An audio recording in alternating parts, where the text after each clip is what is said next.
Dan Act Productions, and we're answering evaluation question 4. I'm John, I'm with Aaron. Josh. Monday. Arnold. Okay, so we're answering question number 4. Who would be the audience for your media product? I feel that it would fit your audience profile, which you researched. I think that was between the ages of 15 and about 20-ish. 25, yeah. Yeah. You think it works well for young people? Yeah. What about it? I think the fact that your main protagonist is someone that is young, that fits within the range of, you know, the age. Okay. Yeah. Arnold, what do you think? Well, yeah, similar age groups. I think it'll be like around 18-year-olds. Why?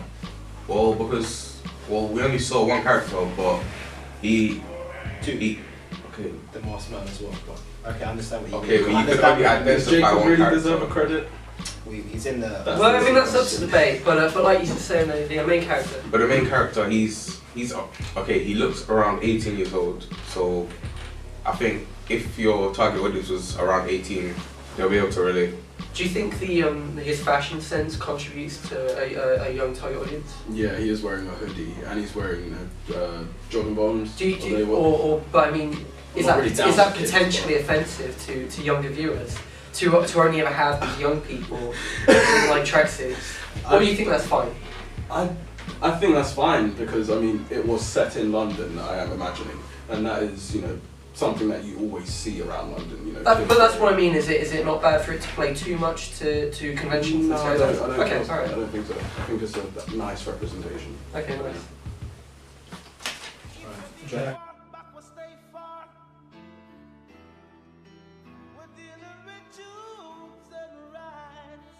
Okay, so what other films are similar to ours, and who do you think they appeal to? I would say it fits in with Inception because the whole, you know, sort of abstract look of it, the darkroom scenes as well, where I think some of the sounds were amplified to make it, you know, louder and more noticeable to the audience, like, you know, the heavy breathing and that sort of stuff. And The dreamlike qualities. Yeah. Do you think fans of Inception would be inclined to watch us? Yes, I do think so, because in terms of continuity, how the person was taken into their own mind, into their own subconscious, and, you know, taken out instantly just like that, it was quite magical, I would say. Okay, yeah, that's very interesting. No, because Inception has, at the start of that movie, it has that sequence where you don't find out it's a dream until about 10 minutes later. Yeah. Vaguely, if I can remember. Yeah. Arnold, anything you thought was similar to? I would probably say like Shutter Island and Taken, because with Shutter Island, it's got like this sort of like psychological, mysterious effect, and then with Taken, you're a bit confused at the start, and then it clears up and you realise what's going on. So. Do you think the urban setting contributes to that? Yeah, sort of. Anything else on it? Any TV shows even? I would say Mr. Robot, that's you know, something I'm a real fan of. I think it really reminded me of, I think in season 2, the Adderall scene where I think the main protagonist, he basically started living in some sort of loop of... When he's in bed? Yeah, when he's in bed. And it's kind of what is happening on screen isn't really, it's basically what's happening in his mind, which, you know, we can all see. However, in reality, you can't really see what's going on in someone's mind, so it was interesting. As a DP, Mr. Rowe was kind of an influence for me with the filming style. Do you think that was made clear with the camera angles and kind of the intensity of how close the camera was to the character?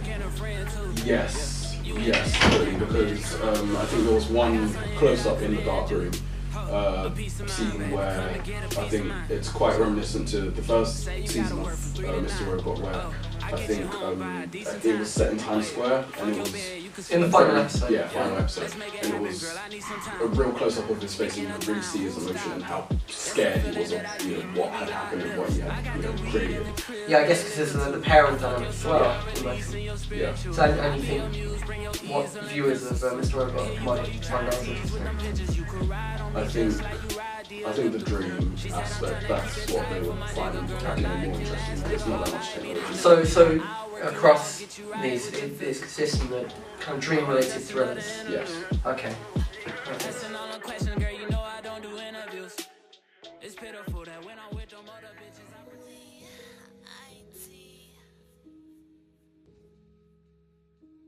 Another key part of our production was race, and I just want to know, do you think we portrayed race appropriately and respectfully?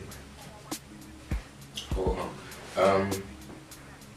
Yeah, I guess so. But I think if you added more races, it would have been better. But A wider diversity. yeah, Yeah, because it is 100% black, isn't it? yes. Well, so from what we've seen so far, yeah.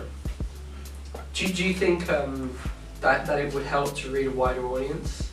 Typically, thriller films, they tend to have white male actors. So do you think this would help to kind of expand the reaches of thriller as a genre? It depends if you're trying to follow the codes and conventions. But does race necessarily have to be a convention?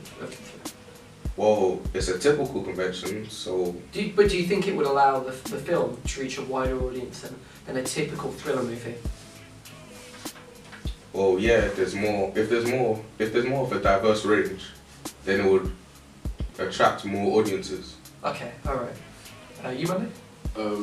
I mean, yeah, I think you did portray race respectively, quite well, because Do you not think it might be perceived as offensive that all you ever see is young black men in tracksuits, and he's kind of dodgy looking. He's in streets. Do you not think that'd be potentially offensive?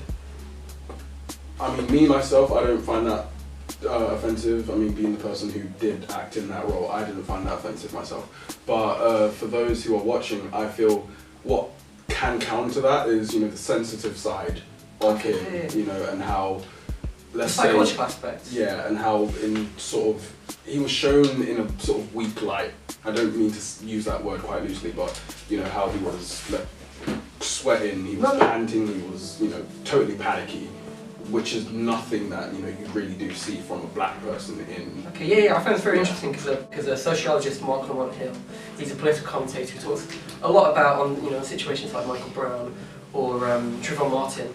And he one of the things he's expressed is in cases like these, the psychology of the victims and families is rarely something expressed. So do you think this is an angle, because it's rare, would allow us to appeal again to a larger audience? I feel this was a 2-minute opening, and it's interesting that in the first 2 minutes you did sort of add that aspect of family where he was crying out to his mum and his dad, but then at the same time he did say he wanted to kill his parents, but then conveniently he ended it with "I love you," which is something that love is a very strong thing, especially with parents. So to portray that along with the race of the character, despite how he's been portrayed outside, but this is Do you think it's counter to general depictions of black people in movies where they're typically, they don't necessarily have a great relationship with their parents, they don't have a love, particularly for their fathers? I feel that in movies black people are portrayed to have a close connection to their families, as we all do. So it's not necessarily something unique to America. Yeah, but it's something that's nice to see in amongst this world of chaos where especially in his head and in reality as he's acting out. He is a chaotic character. Yeah. All right. Well, thanks guys. You made some great contributions. Yep.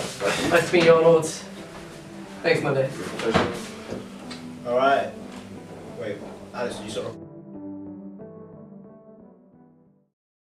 I'm not making up. He's a real person. Sorry.